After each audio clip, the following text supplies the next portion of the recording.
En Radio Marca Femenino Singular, con Natalia Freire. Bienvenidos, bienvenidas a este oasis de radio dedicado a la mujer en el deporte. Os invitamos a acompañarnos la próxima media hora en la que hablaremos en Femenino Singular, que es el nombre de este programa que escucháis ahora mismo en la sintonía de Radio Marca. Nuestra intención es dar visibilidad y voz a todas esas mujeres que convierten el deporte en una herramienta de igualdad e inclusión. Deportistas de élite, referentes para otras mujeres, deportistas populares, anónimas, que no ocupan portadas en los informativos pero que constituyen un enorme ejemplo e inspiración. Iniciativas y movimientos sociales que contribuyen al avance de la mujer a través del deporte, además de todas esas mujeres que se han empeñado en hacerse un hueco en el periodismo deportivo y todas las cuestiones de salud que afectan a la mujer en el deporte. Os recuerdo que podéis encontrar todos nuestros programas en todas las plataformas de audio y en la web de marca.com y que tenemos una cuenta en Instagram que se llama Femenino Singular-Radio Marca.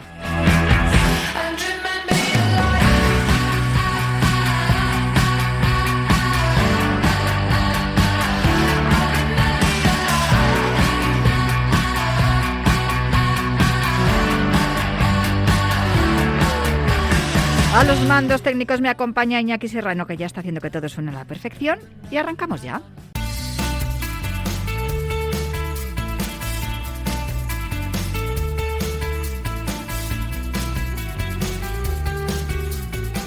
Patricia Bernardi. Historias de los Juegos en Femenino Singular.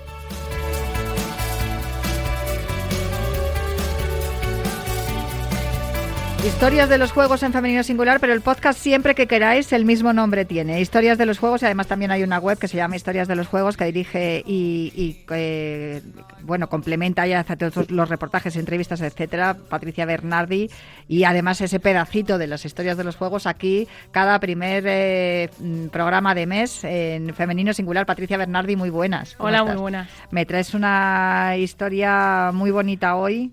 Porque tiene que ver mucho con los derechos humanos, con la libertad. Es la historia de Samia Yusuf Omar. Sí, una historia triste, ya adelanto que va a ser trágica, pero es necesario conocer porque su historia, su vida, por desgracia, es la de muchas personas. Y es que ocurrió algo un hecho muy insólito, y es que en los Juegos Olímpicos de Pekín de 2008, la atleta, en este caso mujer, que recibió la mayor ovación no fue ni una campeona, ni una que subió a un podio, ni una que batió ningún récord, ni una atleta local. Fue la última clasificada, además de su serie, de su batería de clasificación, en este caso de los 200 metros. Y además lo hizo a una docena de segundos por detrás de la penúltima, que en 200 metros es una barbaridad. ¿Y cómo es posible que fuera la más ovacionada por parte de los espectadores que estaban allí en el estadio? Pues muy fácil. Fue porque captaron que algo tenía esta atleta que la hacía merecedora de ser de algo más que una campeona. Primero, porque vieron que su país era Somalia, y Somalia en esos momentos estaba en guerra civil, y segundo, era mujer. En Somalia en esos momentos también había una discriminación hacia las mujeres. Y luego, por ver simplemente su imagen con una camiseta que le iba enorme, talla XL, que le habían prestado, que nada tenía que ver con esa ropa de las velocistas totalmente pegada a la piel para conseguir... Sí, para la fricción, ¿no? Para que vayan más rápido. Y entonces ya captaron y dicen, bueno, esta mujer sí ha llegado hasta aquí, así, o sea, ha tenido que pasarlo muy mal, ha tenido que sufrir y superar muchas barreras para llegar hasta aquí, y tiene más mérito que incluso la campeona. Y así fue. Porque Samia Yusuf Omar, que así se llamaba esta somalí, vivía en su país cuidando de sus 5 hermanos menores, porque su madre trabajaba. A su padre y a un tío les habían matado en el mercado donde trabajaban por la guerra, en un ataque de metralla y tal. Y ella se dedicaba a correr en unas condiciones pésimas. Corría en una pista que tenía hasta agujeros provocados por la guerra civil, y cuando no corría en esa pista de lamentables condiciones, corría porque estaba huyendo de los extremistas musulmanes de su país, que eran contrarios a que las mujeres practicaran deporte. Entonces, Samia lo pasó muy mal.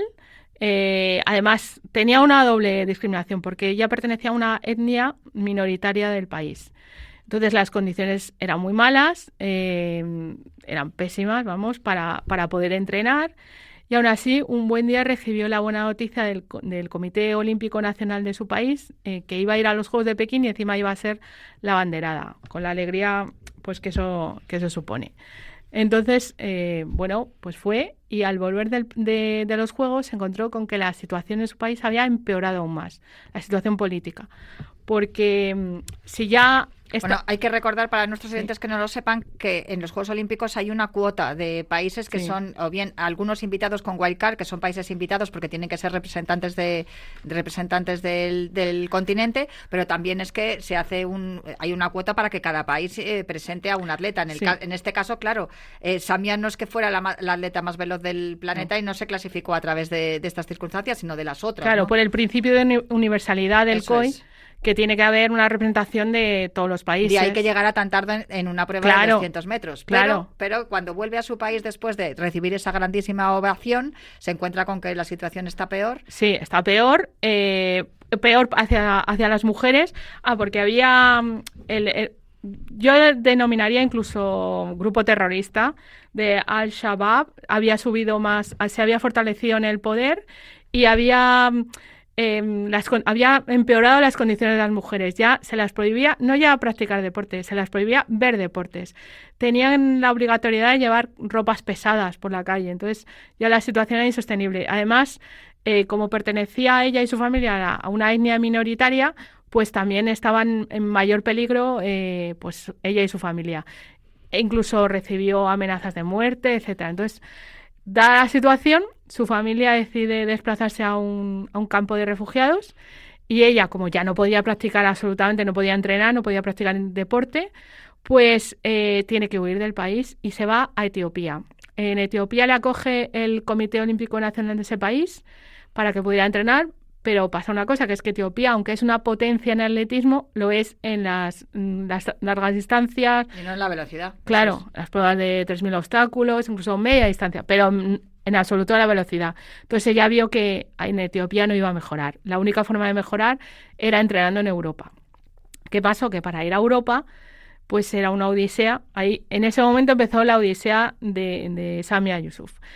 Su familia consiguió reunir un dinero para pagar a un traficante directamente de personas humanas para que pudiera llegar hasta Europa a través del Mediterráneo. Entonces, bueno, no era tan fácil llegar hasta la costa para ir a Europa, porque primero salió de Etiopía, cruzó Sudán, llegó a Libia, cruzó el desierto de allí, la detuvieron las autoridades, después fue secuestrada, tuvo que pagar para liberación, un rescate, en fin, cantidad de cosas hasta que llegó a la costa y entonces este traficante, que recibió más dinero, la metió en un bote, en uno de esos botes en los que centenares de personas de africanos subsaharianos pues buscan un futuro mejor como ella en Europa, pues ella se montó con ellos y pasó que en medio del Mediterráneo, en el medio del mar, este bote se quedó sin combustible y fue a la deriva.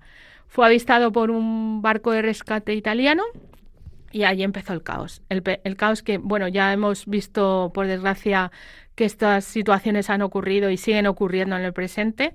Y es que cuando intentan subir estos refugiados a un barco de rescate, es muchísima gente peleando por poder subir a estos barcos con ese afán. ¿Y qué ocurre? Que no todos llegan.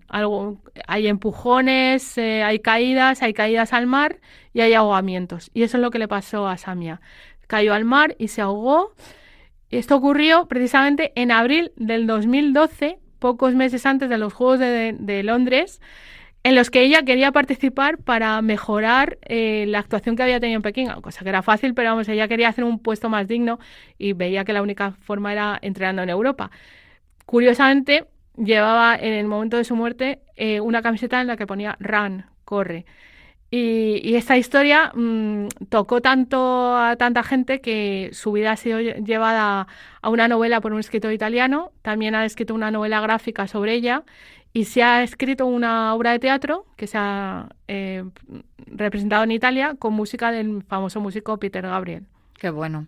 Recuerda mucho su historia, solo que con un final más trágico, a la de las hermanas Mardini, las sirias que huyeron de Siria para poder participar, que eran nadadoras. Ella, de hecho, les salva el hecho de ser nadadoras, de ser atletas, porque también tuvieron que cruzar el mar en dirección a... Bueno, fue un periplo. Está en una película que se llama así, Las nadadoras. Está en Netflix. Libro. Y hay un libro también. Sí. Pero claro, ellas sí que lograron llegar hasta... Sí, Yusra Narinev estuvo en el primer equipo de refugiados olímpicos en Río. Sí, cierto. La hermana Sara se quedó a ayudar a todos los inmigrantes que llegaban desde allí, a toda la gente que llegaba también en patera en las mismas condiciones en las que ellas llegaron. La película te hace pensar, reflexionar y te haces a la idea de cómo lo pasa la gente cuando quiere cruzar el mar en busca de una vida mejor. Es una historia necesaria de conocer y más de uno debería leerse el libro o ver la película para ponerse en la piel de ellos. Desde luego. En este caso, la historia de Samia Yusuf Omar muy parecida.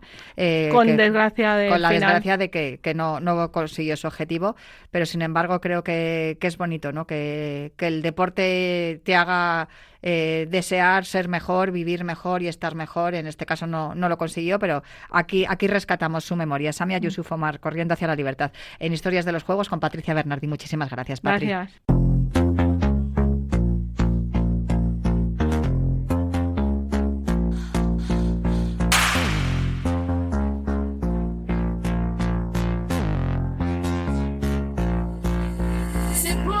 Petite bourgeoisie qui boit du champagne, c'est pour tous les quotas français que je parle plus anglais.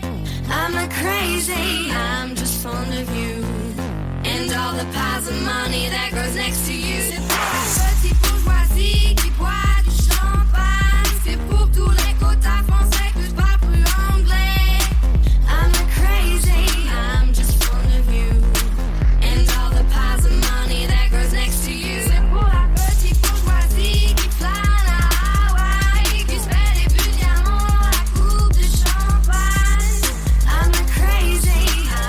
Los primeros programas de mes están dedicados a las deportistas olímpicas. En esta ocasión nuestra invitada no ha sido olímpica, ni de momento va a serlo, porque su disciplina no está incluida en el programa olímpico, pero sí que practica un deporte que sí que es olímpico, el patinaje artístico. Con 24 años, según ella dice, está prácticamente retirada, pero su currículum es impresionante, con varios mundiales junior disputados y 4 absolutos en patinaje sincronizado. Llama la atención que se hable tan poco de esta disciplina del patinaje que muchos asocian pues con los espectáculos de Disney on Ice. Para saber más de este deporte, hoy nos acompaña en Femenino Singular María Mesas. Muy buenas, María. Hola, buenas. ¿Cómo estás? No sé si escuchas la música de fondo. Sí. Es una canción que está en francés. Algo de esto sabes tú, ¿no? Sí. No tengo problema con la letra. Vale, sé que hablas francés y además creo que esta canción te gusta. Sí.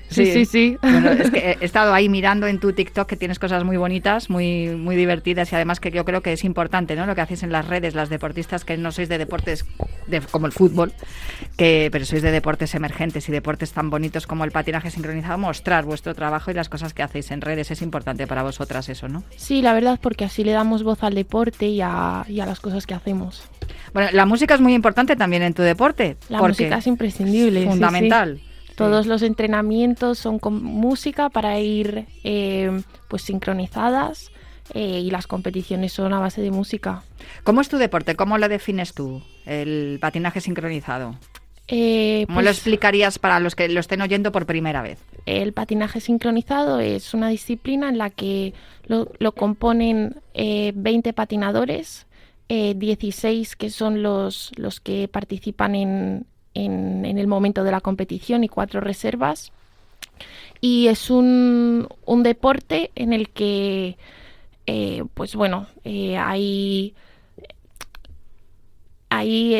podemos patinar tanto mujeres como hombres en el mismo equipo y nada, es una rutina.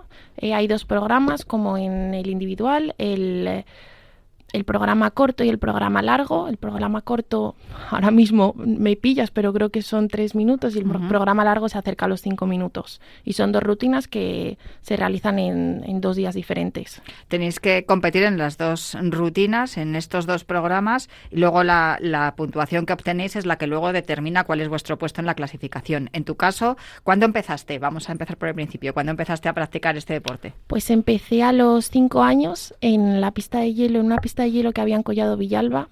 La del Planetocio. La del Planetocio, sí. Y esa pista la cerraron y bueno, a determinados patinadores nos dijeron, bueno, si queréis seguir patinando, pues está la pista de Majadahonda. Entonces se llevaron a todo el club a la pista de Majadahonda. Y nada, yo estuve haciendo allí individual hasta que cumplí los 12, 13 años más o menos. En el que tuve una lesión, en el año en el que tuve una lesión, pues era muy pequeña, me pilló así que pues tampoco sabías cómo dirigir tu vida en el mundo del deporte. Yo probaba otros deportes, hice gimnasia rítmica, montaba a caballo, y en el año 2013, me parece, o 2014, se creó un equipo de patinaje sincronizado que nadie sabía lo que era en España. Entonces se creó el equipo senior. Y al año siguiente crearon un equipo junior. Yo tenía pues eso, 14, 15 años y por unas amigas me dijeron, bueno, pues han creado este equipo, mira a ver si te gustaría formar parte. Era como una prueba para todas. Y nada, empecé ahí, hice mi primer mundial en 2015, mi mundial junior, y estuve hasta el mundial de 2017. Y luego a partir de ahí ya hasta 2025 mundiales, campeonatos del mundo absolutos. Esos campeonatos del mundo absolutos no los has hecho siempre con España. ¿Cómo es eso que has competido en mundiales con 3 naciones diferentes? Bueno, pues resulta que nada, yo entro en la carrera, estudié en la Carlos III, estudios internacionales, y bueno, gracias al programa que tienen de deportistas de alto rendimiento, yo tenía prioridad para elegir la universidad en el extranjero que yo quisiera. Y nada, a mí me llamaba la atención irme a la ciudad de Boston porque sabía que ahí entrenaba el equipo nacional de Estados Unidos. Y nada, yo primero, antes de elegir la universidad, contacté con el equipo y nada, les dije que tendría la posibilidad de poderme ir a estudiar a la ciudad de Boston, a ver si podría compaginarlo con el deporte, con el equipo allí. Me dijeron, bueno, pues te hacemos una prueba, primero mándanos fotos, vídeos, y luego ya cuando llegues aquí, si quieres, te hacemos una prueba. Yo la verdad es que directamente se portaron muy bien porque directamente le mandé fotos y vídeos y me dijeron, bueno, puedes venir cuando quieras.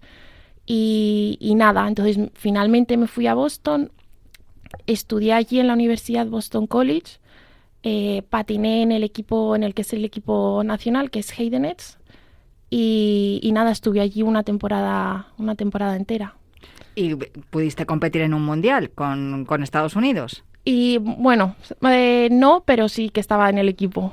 Sí que estabas en el equipo, aunque no llegaste a la competición, claro. O sea, estabas de reserva, ¿no? Sí, en cualquier caso, viviste un mundial, aunque no salieras a la pista. Sí, tuve una lesión justo antes, entonces no me permitió competir con el equipo. Pero sí pudiste competir con otros países después. Cuéntanos eso. Claro. Luego volví a España, terminé mi carrera en Madrid, y al año siguiente pues yo tampoco sabía muy bien cómo quería dirigir mi vida. El patinaje seguía siendo algo que me tiraba mucho y nada, hablando con mis padres pues tenía la opción de ponerme a trabajar, buscar un máster, 1000 opciones que te planteas después de la carrera y la verdad es que ninguna me convencía del todo. Y mi padre me dijo, bueno, María, yo si fuera tú, la verdad es que seguiría formándome, seguiría creciendo, yo me iría al extranjero, conocería otras culturas. Al principio no me convenció mucho porque es verdad que moverme en inglés no me importaba, pero moverme en otro idioma ya me daba un poco más de respeto. Uh-huh. Y me dijo, si quieres haz la prueba en Italia, en Francia, en Alemania, donde más te apetezca. Y la verdad es que francés era una tarea que tenía yo pendiente y más o menos hice lo mismo que cuando me fui a Estados Unidos. Escribí al equipo, les dije que estaba interesada en formar parte de su equipo, a ver si podría hacer una prueba, y me dijeron que sí. Me fui a la ciudad de Lyon a hacer la prueba. Después de la prueba quedaron también muy contentos y me dijeron que sí, que podría participar en el equipo. Y nada, me fui a Francia sin hablar ni una palabra de francés y al final acabé con exámenes de francés hechos y hablando perfectamente perfectamente francés. Claro, yo cuando empecé a mirar tu historial y a buscarte en redes sociales, te veía compitiendo con Francia y yo decía, pero si es española, o sea, igual tiene padres franceses o algo así, pero parece que esta peculiaridad que a mí me llama la atención es mucho más habitual en tu deporte del que nos queremos, precisamente porque sois muchos los miembros del equipo y muchas veces no se puede completar con los nacionales que hay, entonces se permite que haya algunos deportistas que no sean nacionales que puedan competir por el país. Sí, claro, al ser un deporte minoritario, se permite en mi disciplina, en patinaje sincronizado, hasta 4 patinadores extranjeros. No sé si la regla ha cambiado este año y han permitido más, pues por eso, por la falta de patinadores, pero sí, pues el equipo de Francia puede competir hasta con 4 patinadores que no sean franceses. Y bueno, pasa también en otras... En parejas, la pareja que tenemos para representarnos este año en los Juegos Olímpicos, una de ellas, los dos son extranjeros, lo que pasa es que tienen han competido previamente por España. Así es, de hecho Olivia Smart, que es el miembro femenino de esa pareja, es una de nuestras abanderadas, así que va a ser la que lleve la bandera de España y ella es británica. Sí, la segunda pareja también, están Sofía Val y Asaf es extranjero, pero Sofía Val es española, por eso Asaf puede competir representando a España. Me imagino que ahora que empiezan los Juegos Olímpicos de invierno estarás muy pendiente, ¿no? ¿Conoces algunos de los patinadores que van a estar en Milano Cortina? Hombre, con Sofía sí que, pues yo la conozco, pero porque salió de la misma pista de hielo que yo. Olivia y Tim, pues no les conozco, pero vamos. Pero los sigues, ¿no? Me imagino. Sí, y sigo todos los patinadores los sigo. Es algo lo del patinaje sobre hielo, que es una actividad que lo hablamos muchas veces también con las gimnastas de salto de trampolín, que es lo de patinar sobre hielo o de saltar en una cama elástica son actividades que se hacen siempre cuando somos niños, pero luego cuando vas creciendo se deja de realizar y sin embargo, por ejemplo, el salto de trampolín es deporte olímpico, el patinaje artístico también, tu disciplina concretamente no, pero nunca se sabe porque creo el que programa olímpico está abriéndose y cada vez tenemos más opciones. Entonces, esto es algo que a mí me preocupa en el sentido de por qué nuestros niños, nuestras niñas no continúan en este deporte a nivel competitivo y se queda solamente como un pasatiempo, una actividad para ir un fin de semana.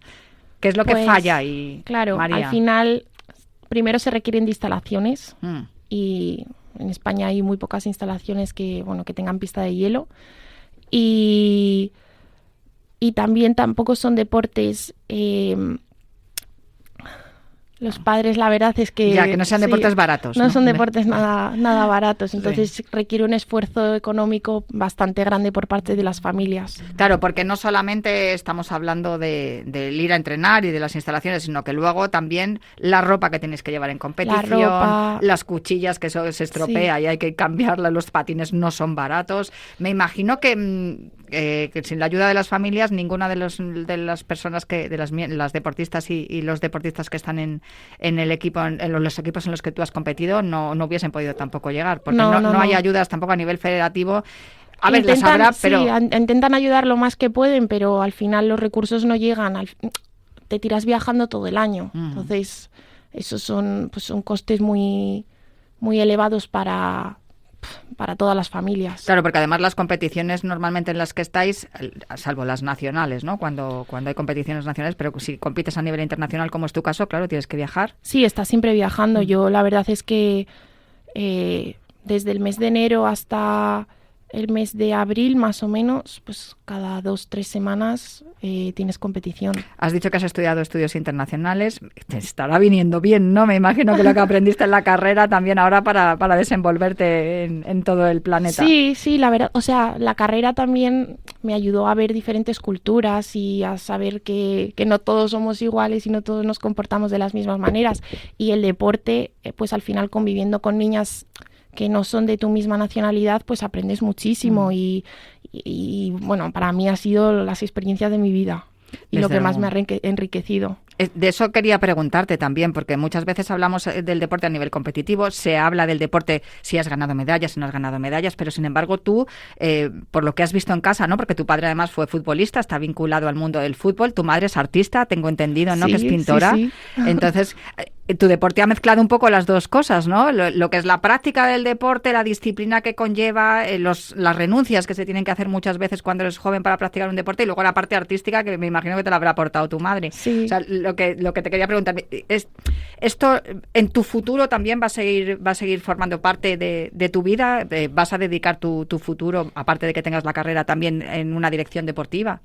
Sí, bueno, de hecho eres juez. Soy juez este año, sí. Fui por primera vez nacional, juez ¿no? nacional de patinaje sincronizado. Y me encantaría continuar con eso porque es una manera de seguir ligada al deporte, aunque lo veas desde el otro lado de la valla. Ya, pero claro, ahí no te pagarán mucho, ¿no? Que no. O sea, que la vida, es más la experiencia. La vida te la tienes que buscar de otra manera. De otras maneras, sí. Bueno. Cuando tú empiezas a practicar este deporte, ¿en algún momento te planteas voy a cambiar de disciplina para poder ser olímpica, o eso tampoco se te pasó nunca por la cabeza? La verdad, sinceramente creo que a mí me pilló un poco mayor la madurez de poder cambiarme de disciplina, el saber que puedo cambiarme de disciplina. Al final hice individual, a mí el deporte en equipo me parecía que me llenaba mucho más. Me has dicho que sois 20 sí, somos en el equipo, 20, es una barbaridad. Sí, la verdad sí, es que es espectacular. Cuando ves una competición de patinaje sincronizado es una barbaridad. Sí. Dices, madre mía, cómo han tenido que trabajar mucho para estar todos tan sincronizados, como la propia palabra dice, ¿no? Sí, somos 20 y a mí el deporte, es verdad, en equipo o en grupo me enriquecía mucho más que el deporte individual. Pero bueno, también me habría encantado hacer otras disciplinas. En realidad me habría encantado hacer todas las disciplinas que hay. Claro, es más complicado el poder tener a los 20 compitiendo, o entrenando en el mismo horario, juntarlos a todos en las mismas horas, como era un día de entrenamiento con la selección, la española, la francesa o la de Estados Unidos, me da igual. La de Estados Unidos me interesa por saber si has visto mucha diferencia entre cómo se gestiona el deporte estadounidense con el deporte europeo. Pero ¿cómo es un día de entrenamiento? Pues mira, había bastantes diferencias, porque en Madrid, cuando estábamos en Madrid, en el equipo español, entrenábamos, no había muchas horas de hielo, porque al final, pues con tantas disciplinas y tan pocas pistas de hielo, pues se reduce el número de horas. Y entrenábamos 2 días a la semana a las 5 de la mañana. Uf. Y un día a la semana entrenábamos de 9 de la noche a 12 de la noche. Y luego los fines de semana, pues nunca teníamos fines de semana, siempre estábamos entrenando de 1 de la tarde a 7 de la tarde. Y luego cuando estaba en Estados Unidos, como la universidad estadounidense apoya tantísimo al deporte, tú podías elegir tus horarios de clases. Entonces no era como aquí en España, que tienes horario de mañana, horario de tarde. Allí elegías tú tus clases y al final nosotras teníamos un horario de entrenamiento de 9 de la mañana a 1 de la tarde. Entonces luego ya tú elegías tus clases y ibas a clase por la tarde. Y algo hemos aprendido de esto, ¿no? Porque me comentaste que en la Carlos III te han facilitado también las cosas a la hora de estudiar mientras que estabas estudiando allí para también poder entrenar. O sea, digo yo, algo habremos avanzado en España, algo hemos aprendido, porque muchas veces los deportistas, sobre todo en polideportivo y en deportes olímpicos, os quejáis de que en otros países se gestiona mejor lo que es la parte del estudio, la parte académica con la parte deportiva. No sé si has notado tú diferencias, mejoras. Sí, a ver, es verdad que en Estados Unidos te apoyan y te ponen en un pedestal por ser deportista, pero mi experiencia en mi caso con la Carlos III, porque bueno, yo tenía otras amigas que en el equipo que sí que tenían más problemas con las universidades, pero mi experiencia con la Carlos III la verdad es que fue impecable. Desde el primer día, entrando como deportista de alto rendimiento, me pusieron un tutor deportivo. En caso de que yo tuviese algún conflicto con algún profesor por fechas de exámenes o lo que fuera, era mi tutor quien se ponía en contacto con ellos, y todos los profesores respetaron siempre muchísimo pues eso, mi deporte, y me ponían los exámenes cuando yo pudiera o cuando mejor me vendría por temas de no tener tiempo de estudiar, y la verdad es que con la Carlos III el programa que tienen de deportistas fue impecable para mí. Qué maravilla, pues a ver si toman nota también en otras universidades y podemos ir avanzando en ese sentido. Hemos dicho que eres juez de patinaje, pero también eres profesora de esquí. Ah, sí, soy profesora de esquí. Que te he visto esquiando, también esquías fenomenal. También tienes la titulación para poder dar clases de esquí. Sí, sí, y que, sí. ¿cómo eso lo haces? ¿Ejerces? Quiero decir, das clases, Sí, sí, te sacas un dinerillo ahí dando claro, clases ahora en sí, invierno. sí. Pues con lo que ha nevado recientemente están las estaciones hasta arriba. Este Sí, sí. invierno no te va a faltar. No. Trabajo. No, al final con el patinaje pues tienes mucha facilidad porque más o menos la técnica incluso se parece. Sí, es verdad. Entonces yo tuve mucha facilidad siempre para aprender a esquiar y hubo un momento de mi vida en el que incluso yo hacía esquí y patinaje y estábamos ahí pendientes de si quería decantarme por el esquí más o por el patinaje. Al final el patinaje, la parte artística que tiene a mí me enamoraba y me... Pero, por ejemplo, si fueras unos Juegos Olímpicos no habría el pique, ¿no? Que se suele decir los deportistas de hielo con los deportistas de invierno y tal, los de la nieve. Al final, mira, Sí. os gusta igual, ¿no? Sí, a mí me gusta igual todo. No te voy a preguntar por tu estación favorita, que intuyo que es el invierno. Tú en verano lo debes de pasar fatal. Es el invierno, pero también me gusta mucho el verano. Sí, también te gusta mucho el me verano. gusta ¿Practicas mucho el algún verano. deporte de verano? Sí, porque tenemos una casa en Galicia y de toda la vida hago surf, entonces me encanta, sí. Maravilloso. El surf ya no tiene tanto que ver con el No, patinaje nada, y con el esquí. Nada. ¿Y qué te planteas ahora? Porque me imagino que cuando me dijiste, yo estoy prácticamente retirada, y dije, pero si tienes 24 años, claro, con tu edad el deporte, este deporte que como el patinaje sincronizado, que exige tanta renuncia, lo que decimos, tener que coordinarte con todos tus compañeros de equipo, la vida del deportista es corta, es muy corta en este sentido. Sí, la vida de deportista es muy corta, sobre todo porque sabes que no puedes vivir de ello. Entonces, pues piensas en otros objetivos que puedas tener en la vida. No sé, yo estoy prácticamente retirada, pero claro, nunca se sabe porque... Si te llama el equipo de Francia para competir en el próximo Mundial, dices que sí, ¿no? Yo diría que sí, seguro.